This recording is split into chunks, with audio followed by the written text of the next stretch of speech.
Hey guys, welcome to The Secret History, living inside your aquarium. Today we're outside your aquarium and we are at the Seattle or Ballard Locks. Now, if we take a look at this building here, this is the pump house originally, and we are at a really cool spot where it's the oldest locks on the West Coast, the Pacific coast of the United States in existence are still functional, and they were built and finished in 1917, started in 1911.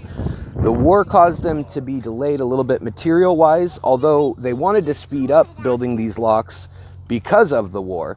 And what it did was it connected a 30-mile long lake, or 65-kilometer long lake, to the, that's freshwater, obviously, to the saltwater Puget Sound. And then about 60 miles, 70 miles, something like 130 kilometers, you can get out to the main ocean from the Puget Sound.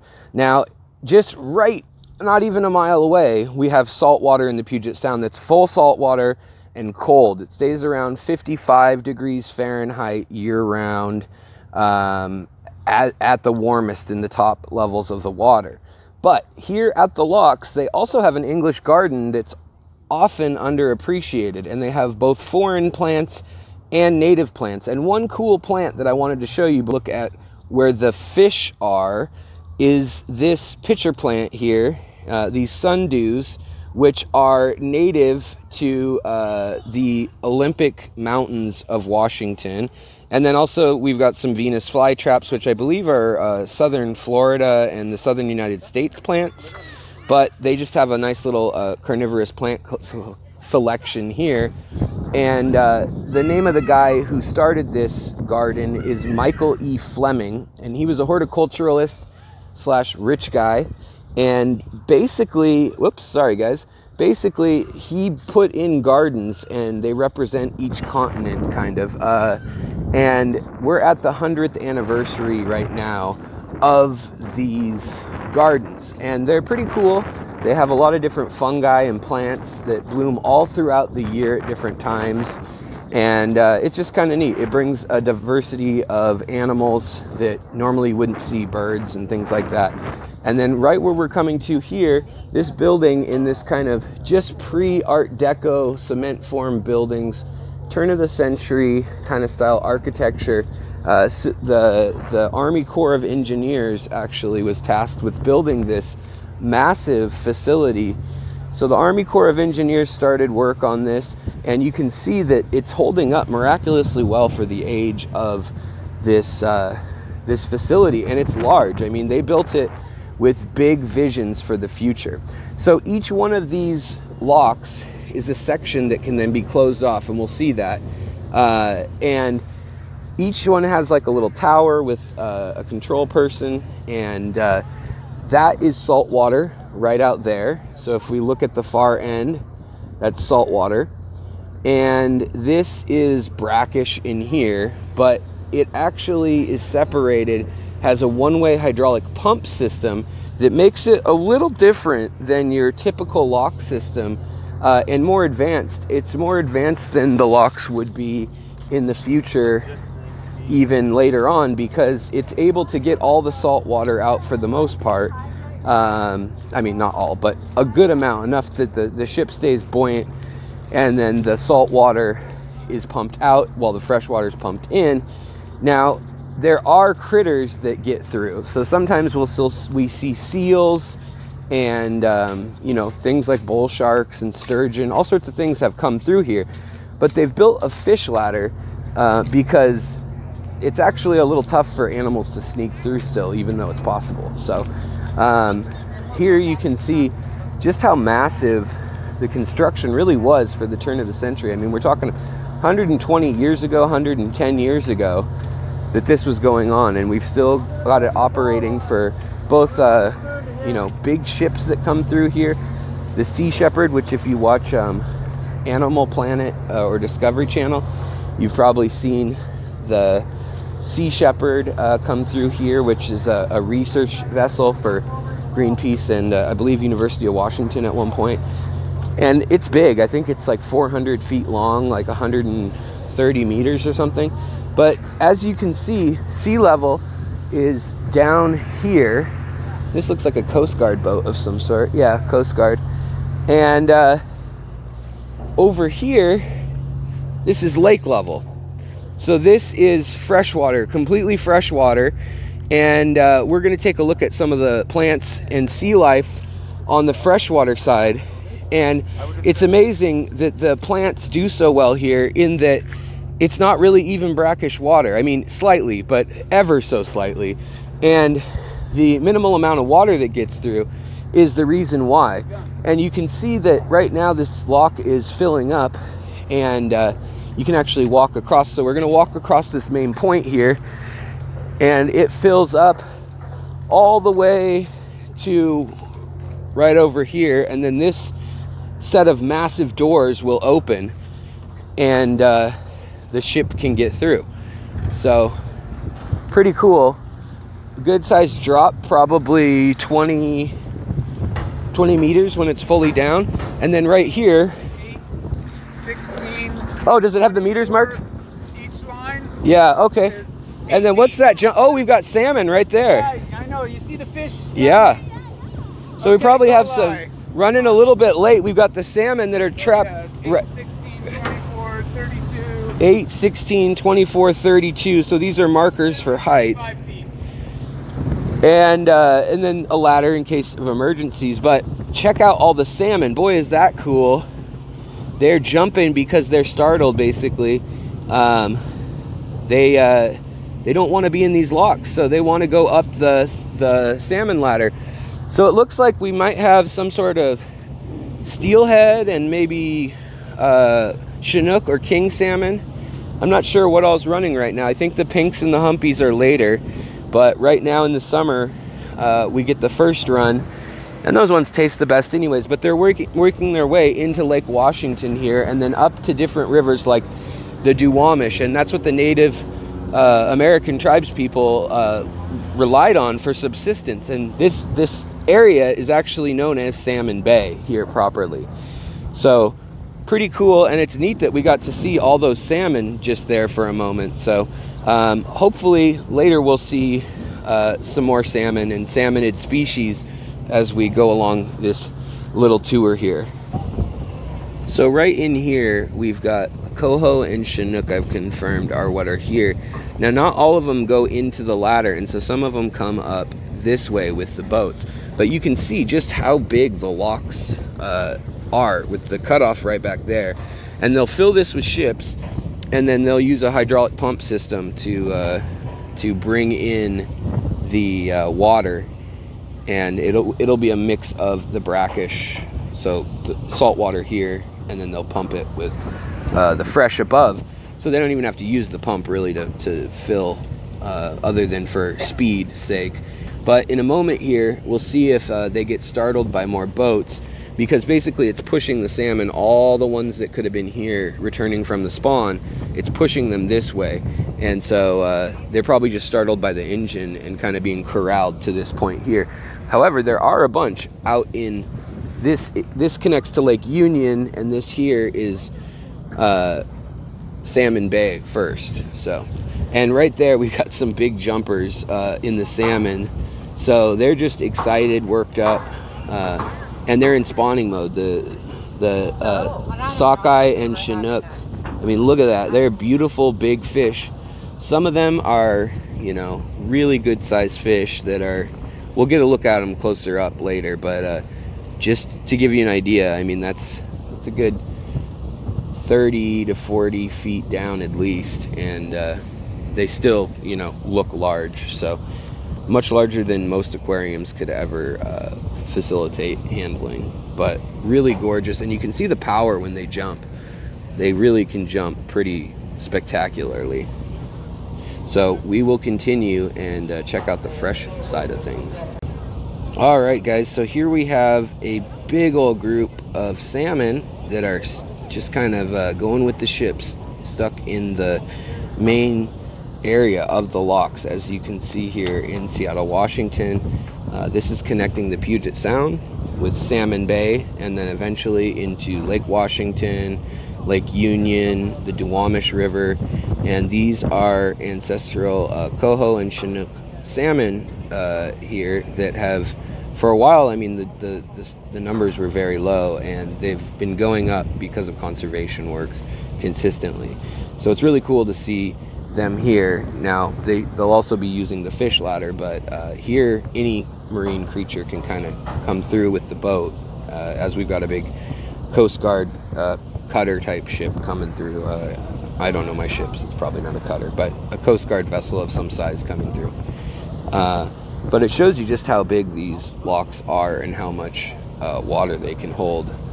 And then right here is the freshwater, and this is where the water drains in. They don't even need to pump it necessarily, just the force of the water comes through here, and you can see it coming right through over there.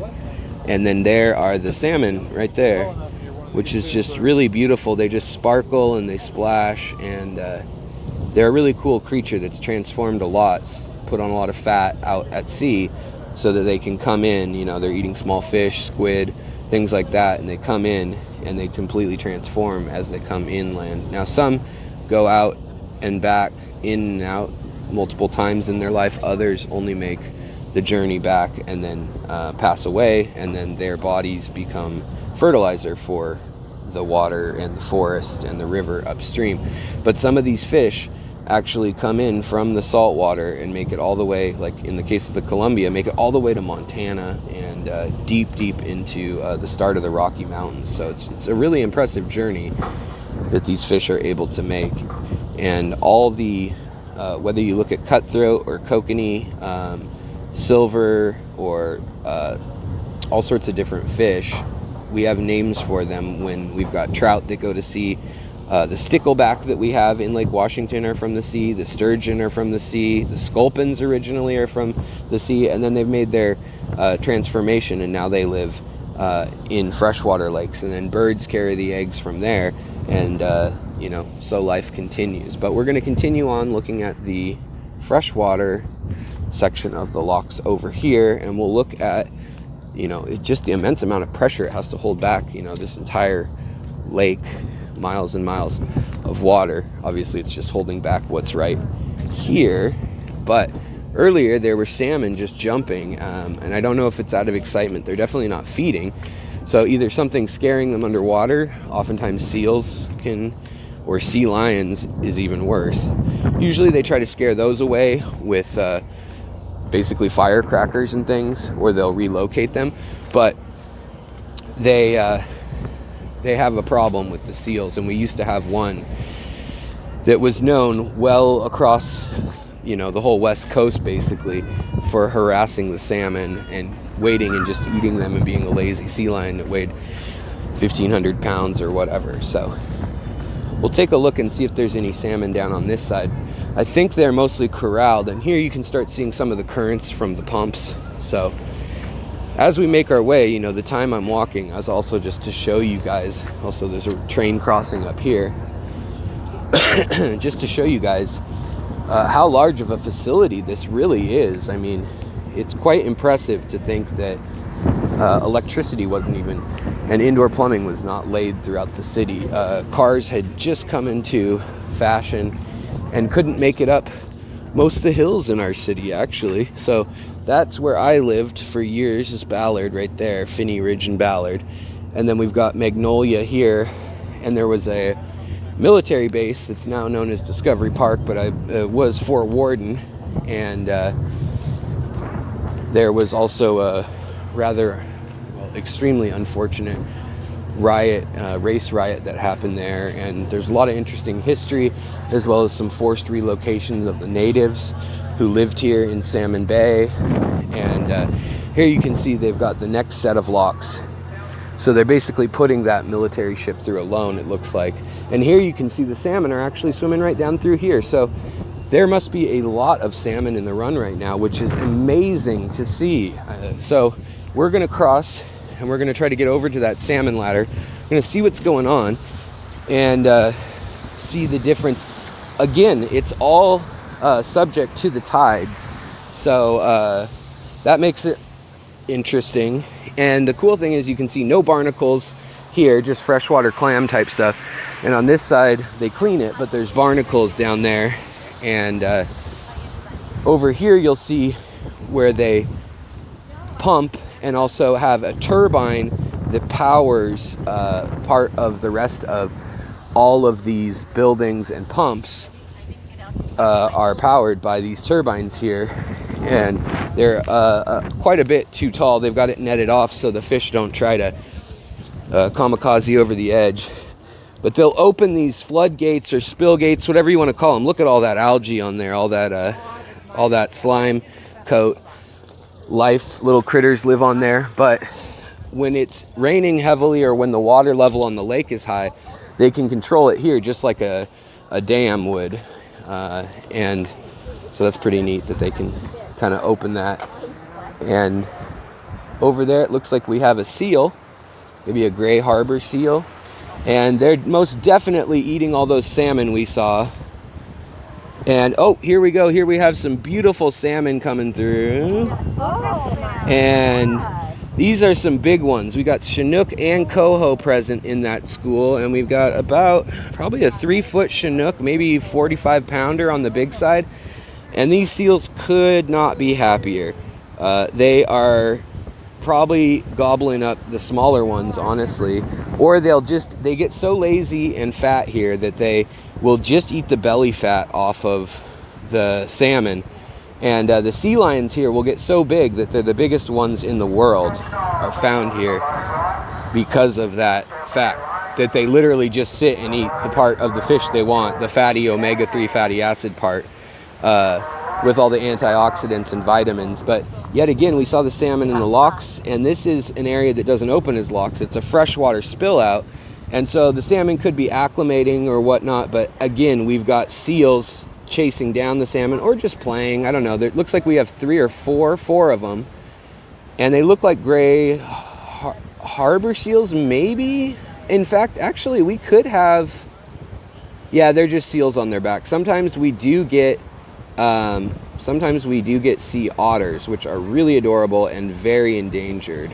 But these guys are just having fun. I mean, they're just full and fat and sassy and happy, and they're just playing, just having a super good time.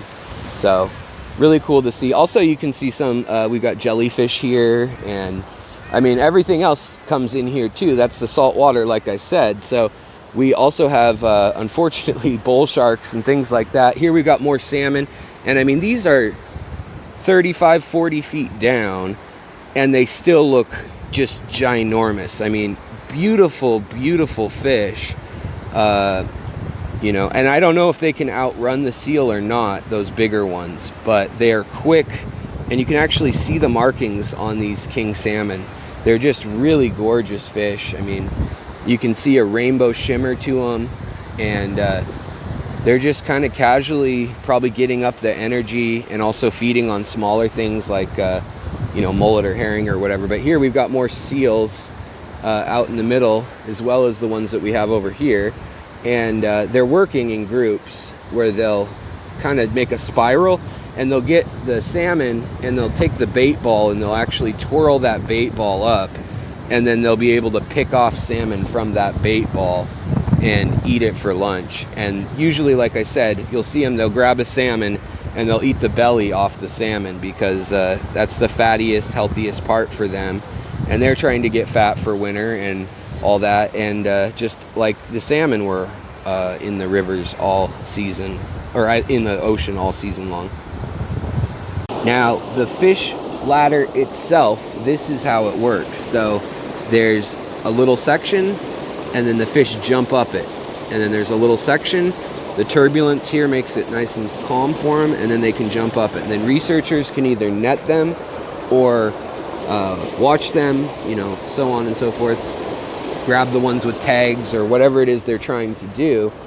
And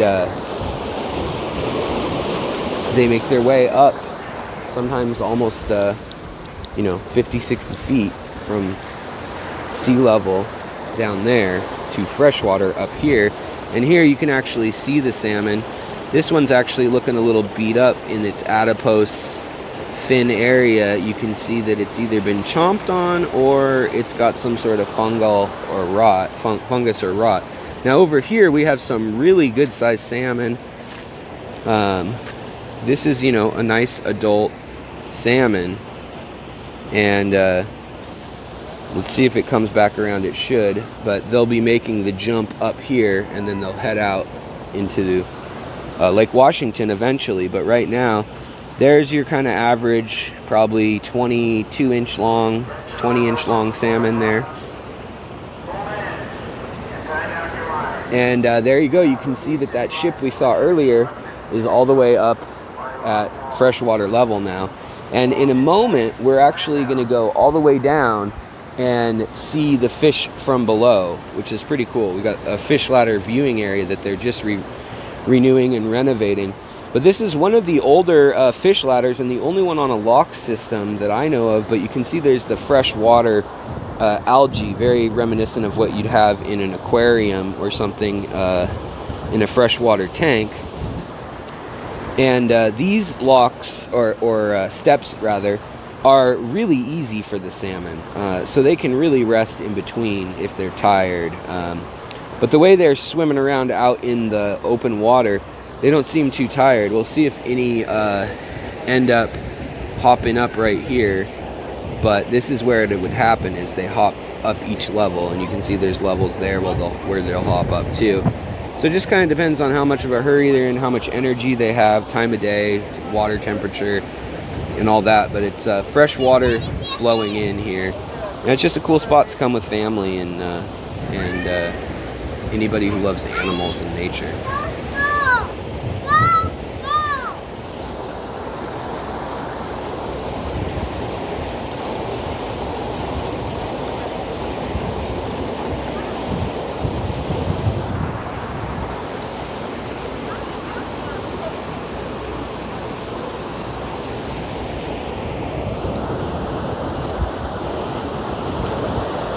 The other thing to note is the aeration going on here. So they can dry all this section out if they just don't pump or let the water flow. But the aeration really helps, especially with how hot it's been. The salmon need a lot of oxygen. They need a lot of O2 in the water to breathe. Otherwise, they actually will suffocate. And they're used to that really cold water. But here you can actually see the beautiful turquoise green of the salmon on the top, and then kind of a reddish body in the center, and then a silver belly. They're really pretty. So we'll go down and try to take a look at them up close. But again, this kind of weeds out, and in the wild it does too, weeds out the sick ones because they can't make it up the rivers and the logs and all the different obstacles that are in the way just naturally even. Here comes a big old Chinook, and hope you guys can see that on here. Probably at least 20 to 30 pounds. Hard to say, it's far down. But over 3 feet long. Really cool fish. Alright, so it's going to be loud in here. We may not have much commentary, but this is the newly improved area. Believe it or not, it was falling apart at one point. But here's some good info for us, right guys? So we've got how to view them and what they are, basically. So right now we've got sockeye, or red salmon, or Chinook, king salmon, Coho, or silver salmon, kind of more trout. And here's just some nice, basically, info on what they'll look like. I mean, the Coho, they can get really gnarly red, and they get the big hooked nose on the males. They all get really, really fat, as you can see right here, but the Chinook are probably the best looking of them. And as it says, after 2 to 3 years at sea, all the way up into Alaska, you know, they come in here. Now some go to Bristol Bay and up in Alaska and things. Others stay down here. And some kind of go out into the Pacific, really. But here is kind of a funnel designed so that we can actually see the salmon. coming through. There you guys have it. There they are.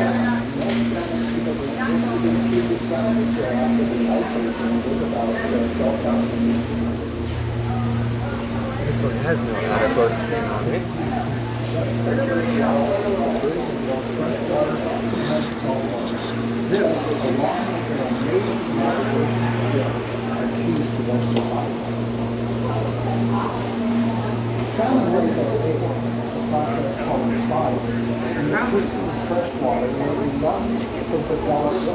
So now they're also counting when we come through here, but I mean, just for size, these are the medium-sized salmon. And the big ones really, I mean, they're something to see, but you can start to see that a lot of them are pretty beat up by the time they get here. They've been out at sea and they've been using all their energy to get here, come back. So you'll see them being pretty beat up sometimes. And you can see the variations in color and patternation, but also there are multiple species, as you saw. All of these nutrients from the ocean that are available on all the animals and plants. Here we've got that hook nose developing.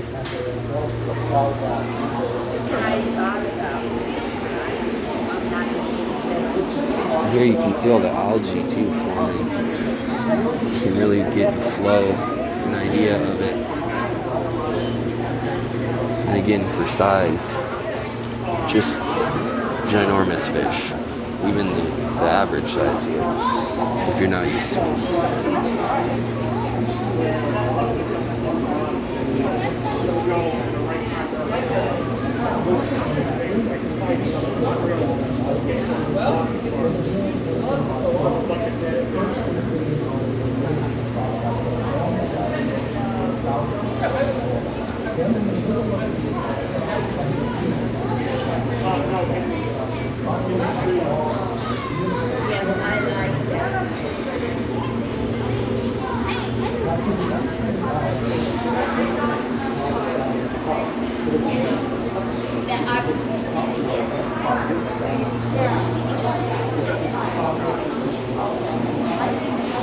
So this is the end of the line, and up here was where we were seeing that big one doing laps.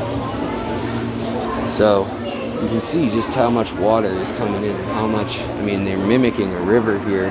But we'll step back, we'll come up here, and we'll step back, and hopefully give you guys an idea again of just your average salmon, just normal run-of-the-mill salmon, how big they are compared to people. I mean, they're the size of some of these kids easily.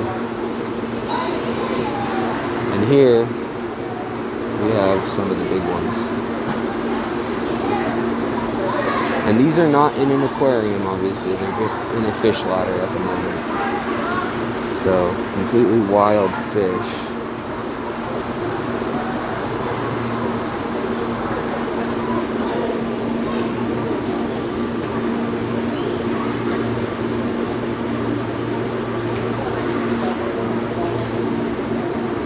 All right, so the boat is cleared out. The big Coast Guard ship is cleared out, well on its way back into the city. Downtown is right on the other side of this hill here, Queen Anne. And here, the salmon have gotten into the lake, so they just went in. Here we still have another lock chamber that's now full. And on the other side of right now I hear it's almost a 60-foot drop. We've got more boats waiting to come in. Here is the little welcoming committee building with our state flag, the Civilian Civil Corps of Engineers. What is it? Yeah, and also the American flag.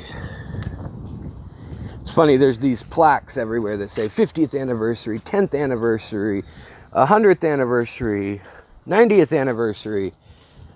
They've just got them all over the place. But in any case, really cool place to come if you've never been here. I highly suggest, look at how frizzled my hair is now from the humidity in that room.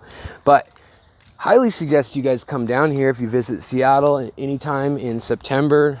Well, really, I mean, late May, early June is the earliest it'll start.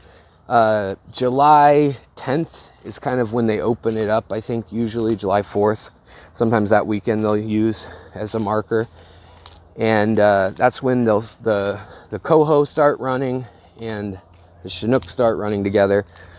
And then the rest of the season all the way through into, I guess, October, really, September, October. Maybe there's some stragglers in November, I'm not sure these days.